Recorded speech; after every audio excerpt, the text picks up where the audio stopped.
हाय लियो, कैसे हैं आप सब लोग। चलिए लियो देखते हैं क्या हो रहा है आपकी लव लाइफ में। This is for Leo, sun, moon, rising and Venus. आपकी फीलिंग्स, आपके पर्सन की feelings from now until not now, from the 1st of September to the 11th of September 2022. Okay, क्या एक्शन लेंगे आपकी तरफ, क्या feelings हैं, इंटेंशंस आपके और आपके पर्सन की। Okay, this is for Leo, this is for Leo, sun, moon, rising and Venus. चलिए लियो, लियो आपके पर्सन की फीलिंग्स आपकी तरफ 1st to 11th of September 2022।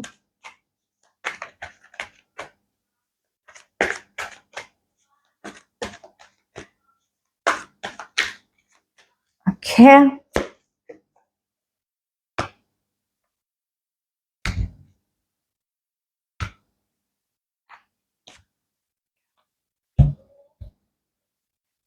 लियो आपकी फीलिंग्स, लियो की फीलिंग्स अपने पर्सन की तरफ 1st to the 11th of September 2022।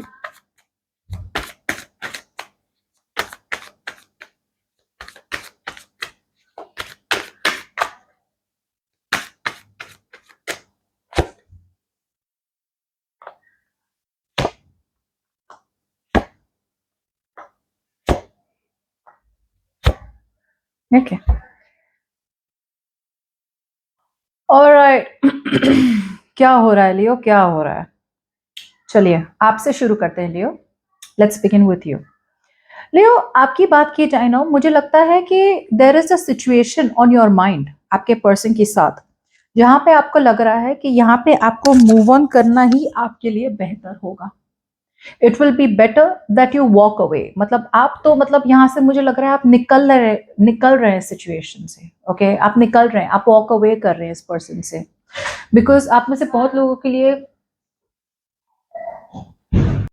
Because ऐसा होता है कि आपकी यहाँ पे सिचुएशन में ना, आपने बहुत ज्यादा इन्वेस्ट तो कर लिया। ओके, इमोशनली आप बहुत ज्यादा इन्वेस्टेड है आपके पर्सन में।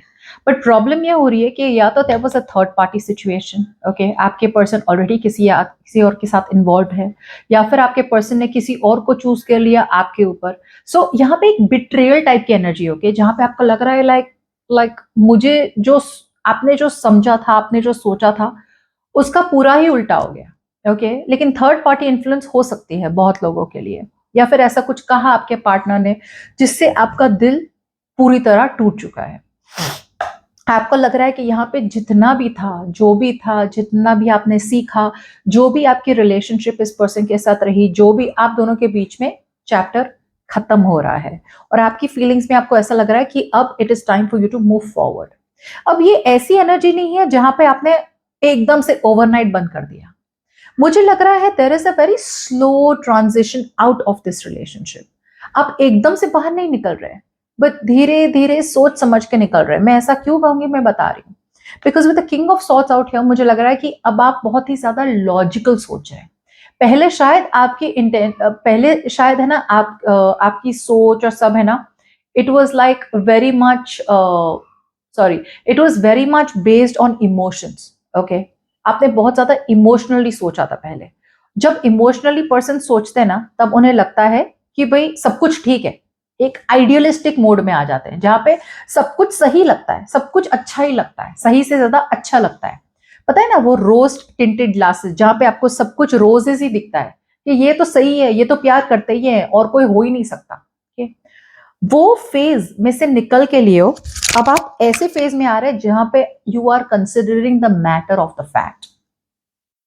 अब एक सच्चाई आपके सामने आई है, और अब आपने डिसीजन बनाना है, अपने इमोशंस को साइड में रखे, अपने दिल को साइड में रखे, लॉजिकली डिसीजन बनाना है आपको। ओके, और आप जो बना रहे हैं, because as long as I see आपके एक्शंस में with the 10 of swords, this is an over and done case Leo.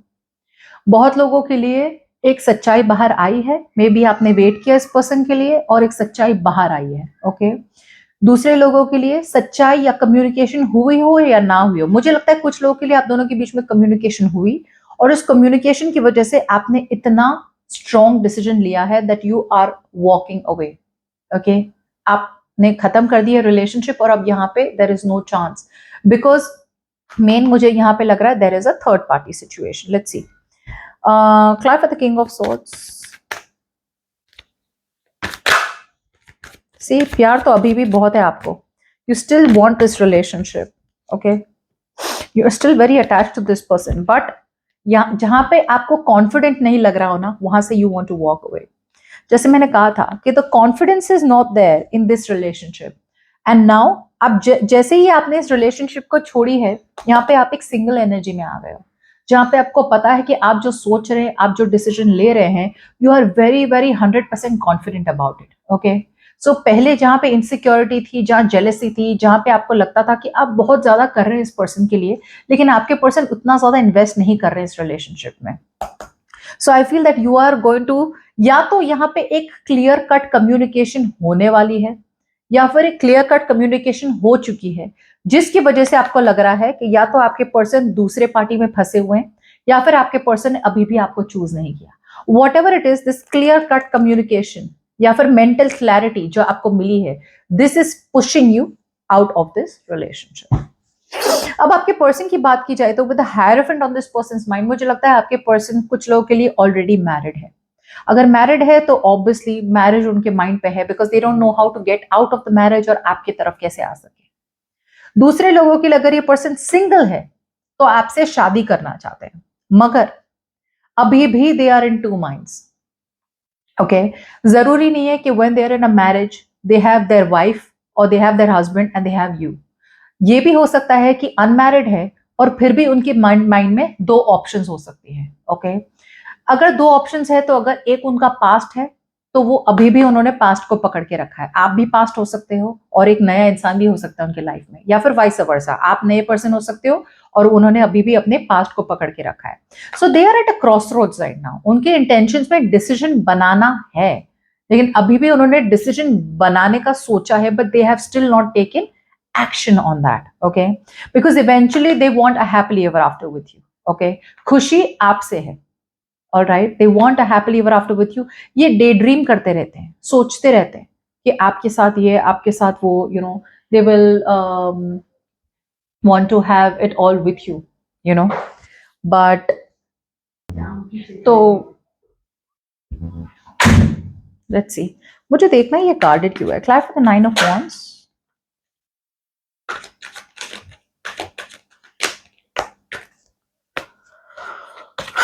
Second chance चाहते हैं आपके साथ, रिकंसिलिएशन भी चाहते हैं। इनफैक्ट अगर कम्युनिकेशन नहीं हो रही है तो कम्युनिकेशन भी करना चाहते हैं आपके साथ, you know, they want a reconciliation. मगर यहाँ पे दो चीज हो रही है, एक तो ये विक्टिम मेंटालिटी में है, ओके, उन्हें लग रहा है कि सारी बुरी चीजें उनके साथ ही हो रही है, यू नो। सो बहुत ज्यादा है ना यहाँ पे, अगर if this person comes towards you right, और अगर आपने अभी ये टाइम पे उन्हें सपोर्ट कर दिया राइट, तो ये ग्रो अप नहीं होंगे, ओके, ये अपने कंफर्ट जोन में ही रहेंगे। दूसरी बात, यहाँ पे उन्हें फियर ऑफ रिजेक्शन भी बहुत है, ओके। कुछ लोगों के लिए इस पर्सन को पता है कि आपको इनके साथ कमिटमेंट चाहिए थी, अब उन्हें ऐसा लग रहा है कि आप उन्हें रिजेक्ट ना कर दो जिस तरह से उन्होंने आपको पास में रिजेक्ट किया था। That's the kind of energy I am getting out here. लेकिन वो गार्डेड है, लेकिन बने हुए सिचुएशन में उन्होंने आप पे गिव अप नहीं किया, भले ही दूसरी पार्टी भी हो, थर्ड पार्टी सिचुएशन हो, but they have not given up on you like that. चलिए, because in the outcome out here ना, अभी भी 2 of Pentacles आ रहा है, which is telling me 2 of Wands 2 of Pentacles, कि ये पर्सन अभी भी डिसीजन बनाने में लगे हैं कि भाई किसे चूज करें। Should I choose the past और should I choose the future? Should I choose the comfort zone or should I step out of my comfort zone? Okay, but let me see. Apply for the 2 of Wands.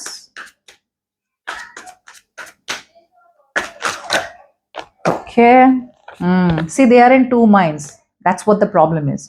एक तरफ से आपके वापस आना चाहते, so this is one foot in the past and one foot in the future. So future में शायद दो ऐसा भी हो सकता है कि they are not sure if they want to commit to you. Should they come back to you and commit to you? और should they keep moving forward? ये भी हो सकता है। दो पार्टी का जरूरत मतलब नहीं है कि भाई दो लोग ही हो। So see, knight of wands, ace of wands, एक तरफ से उन्हें आपके साथ एक नई बिगिनिंग चाहिए, okay, they want a brand new passionate beginning with you, okay, और वापस आना चाहते हैं। और एक तरफ से दे आर थिंकिंग कि यार छोड़ दो, let me just pick a completely brand new direction और निकल जाता हूँ रिलेशनशिप से, या निकल जाती हूँ रिलेशनशिप से, बिकॉज रिलेशनशिप में there is anyway so much guarded, ऊपर से वो अपना मन भी नहीं बना पा रहे हैं, you know, so they feel that they're very blocked। अभी आपके पर्सन ने डिसीजन नहीं बनाया है। आपकी जो एनर्जीज है ना, you are completely done with the person, completely over and out. आपके पर्सन ने इतना ज्यादा टाइम लगाया है ना डिसीजन बनाने में कि it is, I think I am getting an energy पे you are just fed up, you are just fed up. और आपने एक्सपेक्ट नहीं किया था कि इतने टाइम के बाद भी आपके पर्सन अभी भी आपको होल्ड पे रखेंगे। Okay, so like I said, commitment is on their mind, but ये कमिटमेंट ऐसे भी हो सकती है जहां पे they are already married and they are thinking भाई मैरिड रहे लेकिन फिर भी प्यार आपके साथ है because they wish for a happy ever after with you. या फिर ये पर्सन मैरिड नहीं है, सिंगल है, लेकिन एट द सेम टाइम दूसरे प्रोबेबली ऑप्शंस हो सकते हैं उनकी लाइफ में, या फिर अरेंज मैरिज के ऑप्शंस हो सकते हैं, which is why they are completely confused. Cly for the two of pentacles.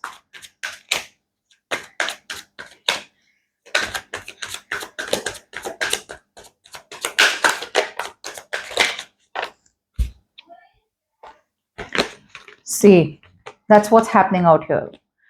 कुछ लोगों के लिए मुझे लग रहा है कि आपके पर्सन शायद जगल कर रहे हैं कि भाई सिंगल रहे या आपके साथ एक नई बिगिनिंग इन लव रहे, बिकॉज थ्री ऑफ सॉर्ड्स मुझे ये बता रहा है कि they are stuck in a third party. Okay, कुछ लोगों के लिए, कुछ बहुत कम लोगों के लिए ऐसा भी हो सकता है कि उन्हें बहुत डर है कि वो आपका दिल ना तोड़ दे या आप उनका दिल ना तोड़ दे।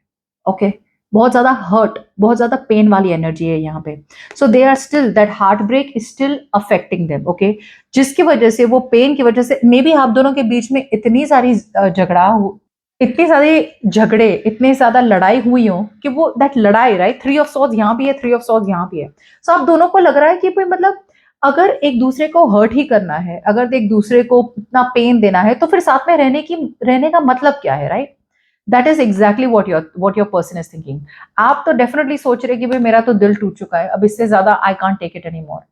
आपके पर्सन सोच रहे कि आपके पास वापस आए with a new beginning in love, या फिर छोड़ दे, जाने दे ये सिचुएशन, बिकॉज अभी जो भी आप दोनों के बीच में ब्रेकअप हुआ था, right, that was very painful. तो they are still holding on to it. Okay, they can't digest the fact कि जिस तरह से आप दोनों का सेपरेशन हुआ था, ब्रेकअप हुआ था, it was very painful. Okay, बहुत ज्यादा दर्दनाक था। तो इसलिए आपके पर्सन अभी भी इन टू माइंड्स है कि आपको रीच आउट करे कमिटमेंट के लिए, रिकंसिलिएशन के लिए, या फिर कंप्लीटली जाने दे। सो मुझे लगता है for the first 10 days of सितंबर, मुझे लगता है your person will still be very very guarded, on hold रहेंगे, स्पाई करेंगे, स्टॉक करेंगे। कुछ लोगों के लिए बहुत मिनिमल कम्युनिकेशन होगी, लेकिन they haven't made up their mind yet. Okay, but Leo, as long as I see you, I think you have made up your mind to walk away for sure. ठीक है, bye bye.